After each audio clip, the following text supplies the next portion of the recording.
What's up, everyone? Welcome to the video. Today we're going to take a look at how to change the battery in this Buick Encore remote key fob.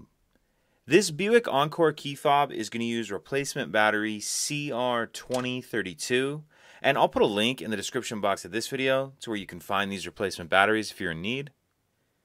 So the first thing we want to do is grab our key fob and flip the key blade open.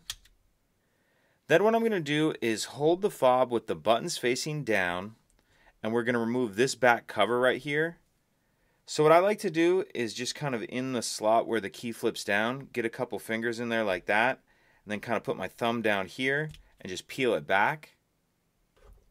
Now we see our battery right here.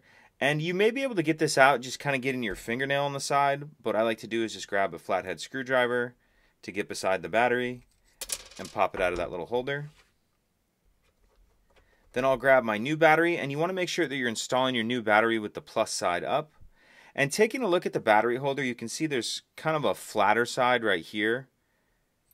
So what I'm going to do is tuck that flat side in like that, tuck that edge in, and then snap it down into place.